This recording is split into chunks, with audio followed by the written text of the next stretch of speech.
لفظ ہدن، اس کے متعلق کل یہ بات بتلائی گئی تھی کہ ہدایت کا وہ مفہوم سمجھا جائے جس کے ذریعے سے قرآن کریم میں جہاں بھی ہدایت کا لفظ استعمال ہوا ہے تو ہمیں سمجھ میں آ جائے کہ یہاں کون سی ہدایت مراد ہے، ہدایت کا کون سا معنی مراد ہے۔ تو اس کے متعلق کل آپ سے یہ عرض کی گئی تھی کہ مفردات القرآن امام راغب اصفہانی رحمۃ اللہ علیہ حضرت فرماتے ہیں کہ ہدایت کے 3 درجے ہیں۔ ان میں ایک درجہ آپ حضرات کو بتایا تھا جو تمام حیوانات، جمادات، نباتات، ہر چیز کو شامل ہے، یعنی ایک حیات اور شعور اللہ نے ہر چیز کے اندر رکھا ہے، جس حیات اور شعور کے ذریعے سے اللہ جل شانہ نے اس مخلوق کو جس کام پہ لگایا ہے وہ اپنا کام سر انجام دے رہی ہے۔ یہ ایک حیات اور شعور اللہ نے ہر مخلوق میں رکھا ہے۔ اب ممکن ہے کسی میں زیادہ ہو، کسی میں کم ہو۔ انسان اور جنات میں یہ حیات اور شعور و عقل سب سے زیادہ تھی، تو اللہ نے ان کو مکلف بنا دیا کہ تم نماز بھی پڑھو گے، روزہ بھی رکھو گے، احکامات پہ چلو گے۔ دیگر چیزوں میں یہ حیات و شعور کم تھا تو ان کو مکلف نہیں بنایا گیا۔ تو ایک درجہ ہدایت، پہلا درجہ یہ ہے جو تمام مخلوقات کو عام ہے۔ جیسے میں نے آپ کو مثالیں دی تھی کہ قرآن کریم میں سورہ طٰہٰ میں حضرت موسیٰ علیہ نبینا علیہ السلام سے جب فرعون نے پوچھا تھا کہ قال فما ربکما یا موسیٰ، اے موسیٰ تمہارا اور ہارون علیہ نبینا علیہ السلام آپ لوگوں کے رب کون ہے؟ تو موسیٰ علیہ نبینا علیہ السلام نے فرمایا تھا ربنا الذی اعطى كل شیء خلقه ثم هدى، ہمارے رب وہ ہیں جنہوں نے تمام مخلوقات کو پیدا کیا اور پھر ان کو ہدایت کی۔ اب یہاں ہدایت سے مراد یہی راستہ ہے، یہ پہلا درجہ ہدایت کا مراد ہے کہ ہر مخلوق کو اللہ نے ایک درجہ شعور و عقل و حیات دی ہے جس کے ذریعے سے وہ اپنے کام میں لگی ہوئی ہے۔ اور اسی طرح سے سورہ اعلیٰ میں بھی اللہ جل شانہ نے فرمایا والذی قدر فہدی، یہاں بھی ہدایت سے مراد یہی پہلا درجہ ہے کہ وہ شعور وہ حیات جو اللہ نے تمام مخلوق کو دی ہے۔ تو اگر حیات و شعور نہ ہوتی تو اللہ قرآن میں تمام مخلوق کے بارے میں فرما رہے ہیں اِن مِّن شَيْءٍ إِلَّا يُسَبِّحُ بِحَمْدِهِ وَلَٰكِن لَّا تَفْقَهُونَ تَسْبِيحَهُمْ، کہ تمام مخلوقات وہ اللہ کی تسبیح بیان کرتی ہیں لیکن تم ان کی تسبیح سمجھتے نہیں ہو۔ تو تسبیح یہ تو معرفت اور جان پہچان پر موقوف ہے، اور معرفت بغیر حیات و شعور کے ممکن نہیں ہے۔ جب تک ایک انسان کے اندر، ایک مخلوق کے اندر حیات و شعور ہی نہ ہوگا وہ جان پہچان کیا کرے گا، وہ تسبیح کیا کرے گا؟ تو اس سے یہ بات ثابت ہوئی کہ ہر مخلوق کو اللہ نے ایک درجہ ہدایت کا عام رکھا ہے جو حیات و شعور ہے، جو اللہ نے تمام مخلوق کو دیا ہے۔ ایک ہے دوسرا درجہ جو آج پڑھنا ہے، یہ تھوڑا سا اس سے خاص ہے، وہ بہت عام ہے، یہ تھوڑا سا اس سے خاص ہے۔ اس کے بارے میں علماء نے فرمایا کہ ہدایت کا یہ مخصوص درجہ صرف عقل والوں کے ساتھ خاص ہے، جس کو ذوی العقول کہا جاتا ہے، ذوی العقول کہا جاتا ہے۔ یہ ہدایت کا درجہ دوسرا درجہ ہے جس کو امام راغب اصفہانی رحمۃ اللہ علیہ نے لکھا ہے۔ دوسرا درجہ یہ ہے جو عقل والوں کے لیے ہے۔ پہلا درجہ تو عام تھا، ہر مخلوق کے لیے تھا، یہ درجہ ذوی العقول یعنی عقل والوں کے لیے، جس میں انسان اور جنات شامل ہیں، اس کے علاوہ کوئی مخلوق نہیں ہے۔ کیوں؟ یہی مکلف ہے احکام کے، اور حیات اور شعور اور عقل کا سب سے پائیدار اور سب سے بلند ترین درجہ انہی کو ہی حاصل ہے۔ تو انسان اور جنات ان کو ایک قسم کی اللہ نے ہدایت دی ہے۔ وہ کیسے؟ ہدایت کا یہ دوسرا درجہ ہے، نبی اور کتابیں بھیج کر، نبی اور کتابیں بھیج کر اللہ جل شانہ نے ان کو ہدایت کا راستہ دکھلایا ہے۔ اب اس میں دو جماعتیں ہوئی، انسانوں میں بھی جنات میں بھی۔ جس نے مانا مومن ٹھہرا اور جس نے نہ مانا کافر ٹھہرا۔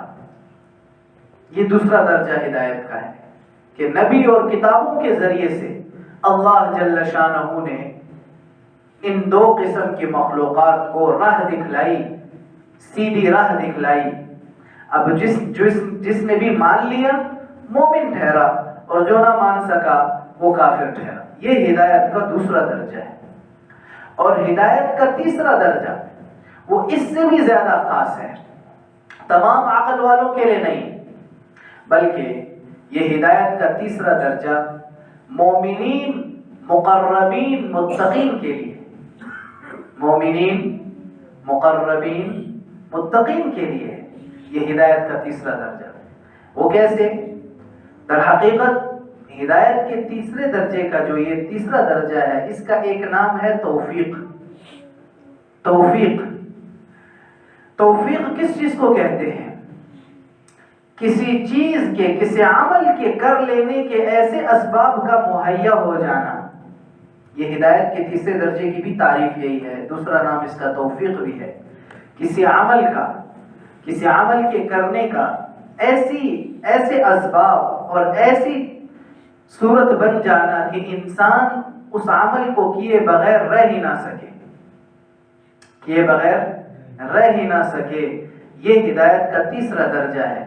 یہ اللہ جل شانہ براہ راست بعض مومنین، متقین اور مقربین کو عطا کرتے ہیں کہ اس کے ذریعے سے وہ لوگ اللہ کے احکامات پر ان کے لیے چلنا وہ اتنا آسان ہو جاتا ہے کہ وہ چلے بغیر رہ ہی نہیں سکتے، اور اللہ کی نافرمانی پر چلنا ان کے لیے اتنا مشکل ہو جاتا ہے کہ اللہ کی نافرمانی کرنا ان کے لیے آگ میں داخل ہونے سے زیادہ سخت ہوتا ہے۔ یہ ہدایت کا تیسرا درجہ ہے۔ یہ درجہ وہ درجہ ہے جس میں بڑے سے بڑے نبی، بڑے سے بڑے ولی، بڑے سے بڑے متقی سب اس ہدایت کے درجات کے طالب ہیں۔ اور یہ وہ درجہ ہدایت کا ہے جس کی کوئی انتہا نہیں ہے۔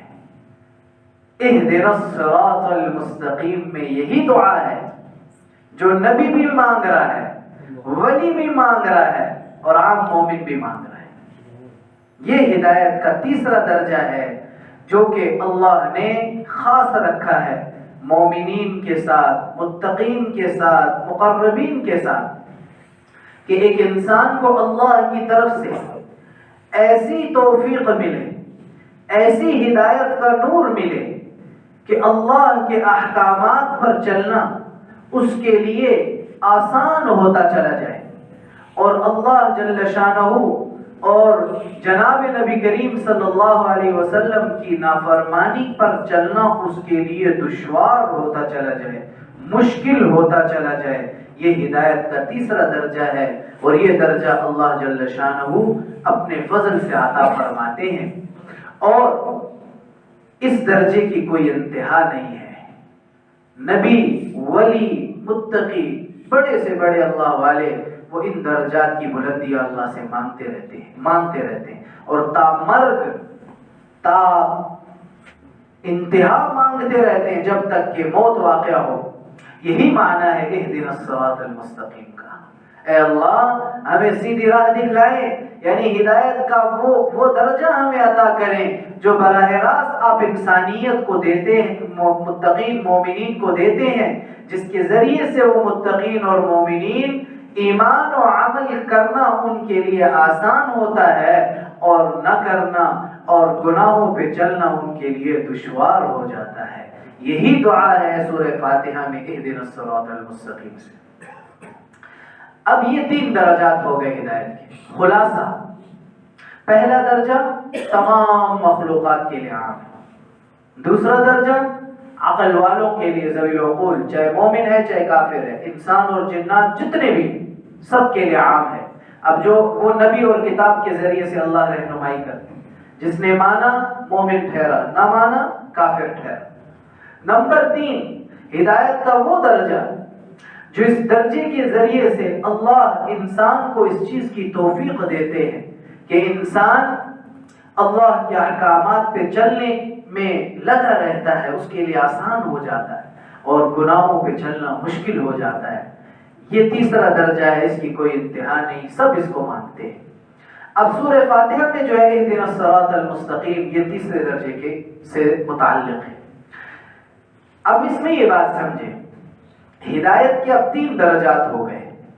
اس میں پہلا اور تیسرا، درمیان والا نہیں، یہ براہ راست اللہ جل شانہ کی عطا ہے.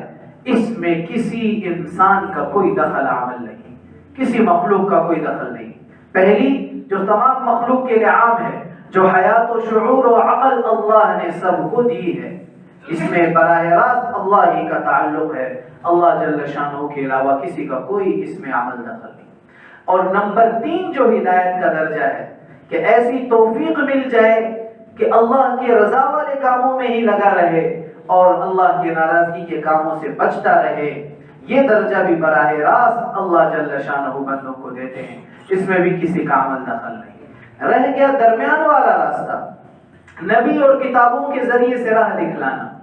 تو انبیاء کی طرف جب ہدایت کا لفظ منسوب ہوگا تو سمجھ لیجئے کہ اس سے درمیان والا راستہ مراد ہے. نبیوں کی طرف، مخلوقات کی طرف جب ہدایت کا جو ہے وہ لفظ منسوب ہوگا تو اس سے یہ درمیان والا راستہ مراد ہوگا. اب اللہ کے رسول کو اللہ جل شانہ کیا فرما رہے ہیں؟ انک لا تہدی من احببت. یہاں بھی ہدایت کا لفظ استعمال ہو.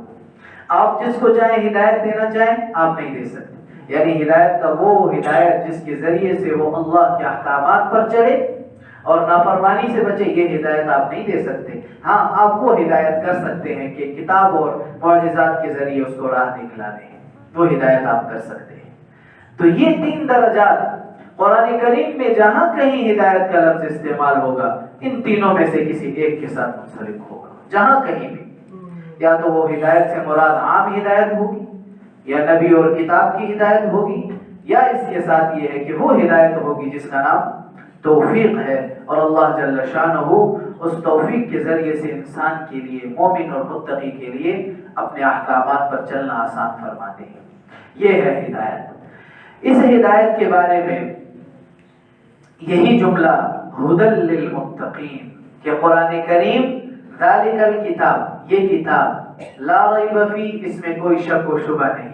یعنی ایک معنی اس کا یہ لا ترتابو، اس میں شک و شبہ نہ کرو کہ یہ اللہ کی طرف سے نازل شدہ ہے، اس کا اللہ کی طرف سے نازل ہونے میں شک نہ کرو. ہدی للمتقین، یہ متقین کے لیے ہدایت ہے، متقین کے لیے ہدایت ہے. یعنی اس کے ذریعے سے تم ہدایت حاصل کر سکتے ہو. کون سا معنی مراد ہوا ہدایت کا؟ 3 درجوں میں سے کون سا درجہ مراد ہوا؟ یا سیکنڈ، درمیان والا، کہ کتاب کے ذریعے سے تم ہدایت حاصل کر سکتے ہو. اب تمہاری مرضی ہے تو یہ مومنین اور متقین کے لیے ہدایت. ویسے قرآن کریم تو تمام انسانیت کے لیے ہدایت ہے، یہاں تخصیص کی گئی ہے متقین کے ساتھ. تب تقوی کا معنی انشاءاللہ کل پڑھیں گے تو وہ وضاحت آئے گی کہ تقوی، متقی کون ہے، تقوی کیا ہے، تو پھر اس کے بعد اور معنی واضح ہو جائے گا. یہاں صرف اتنا سمجھیں، یہ معنی نہیں ہے کہ قرآن کریم صرف متقین کے لیے ہدایت ہے، نہیں. قرآن خود کہہ رہا ہے یا ایھا الناس قد جاءتکم موعظۃ من ربکم، اے لوگو. متقین کا لفظ مسلمان کا لفظ، کافر کا لفظ استعمال نہیں ہوا. اے لوگو، انسانوں. اب انسان چاہے کافر ہے، چاہے مومن ہے، چاہے متقی ہے، چاہے فاسق ہے، فاجر ہے، جو بھی ہے، اے لوگو، یہ کتاب جو اللہ کی طرف سے آئی ہے تمہارے لیے نصیحت ہے. یہاں جو متقین کے ساتھ خاص کیا ہے کتاب کو کہ کتاب قرآن کریم متقین کے لیے ہدایت ہے. اس کا معنی یہ ہے کہ اس سے زیادہ نفع اٹھانے والے وہ متقین ہیں. ہدایت سب کے لیے ہے، ہدایت سب کے لیے ہے، لیکن جو اس سے پورا اور 100% اور اکمل نفع اٹھانے والے ہیں وہ تقوی والے لوگ ہیں. جو جتنا متقی ہوگا قرآن سے وہ نفع زیادہ اٹھائے گا، قرآن سے نفع زیادہ اٹھائے گا. یہ ہے اس کے معنی. اللہ پاک ہمیں ان باتوں کو سمجھ کر عمل کرنے کی توفیق عطا فرمائے. الحمدللہ رب العالمین. اللہم صلی علی محمد کما تحب و ترضى. اے اللہ ہمارے گناہوں کو معاف فرما دے. مولا کریم اس درس کو میری اولاد میری قیامت تک آنے والی نسلیں، حاضرین ان کی اولادیں ان کی قیامت تک آنے والی نسلیں پورے علاقے کے لیے، پوری دنیا کے لیے ہدایت کا ذریعہ بنا۔ اے اللہ ہمیں ہمارے سینوں کو قرآن کے نور کے لیے، قرآن کی سمجھ کے لیے، علم کے لیے کھول دے، وسیع فرما دے۔ اے اللہ قرآن کریم کی وہ سمجھ عطا فرمائے جو آپ کے ہاں ہے، آپ نے جس طرز پہ نازل فرمایا وہی سمجھا دے۔ اے میرے مولا ہمیں ان مجالس کے ادب و آداب سکھلا دے، اللہ قبولیت عطا کر دے، محرومی کے اسباب سے بچانا، بے ادبی سے بچانا۔ اے اللہ اس درس کی برکت سے ہمارے دین و دنیا کے سارے مسائل حل فرما دے۔ اے میرے مولا اللہ ہم اپنے دربار عالیہ میں اس درس کو قبول فرما کر ہماری اور حاضرین اور سب کی کامیابیوں کا ذریعہ بنا دے۔ وصلی اللہ تبارک و تعالی علی النبی الکریم وعلی آلہ وصحبہ۔ سبحان اللہ و بحمدہ۔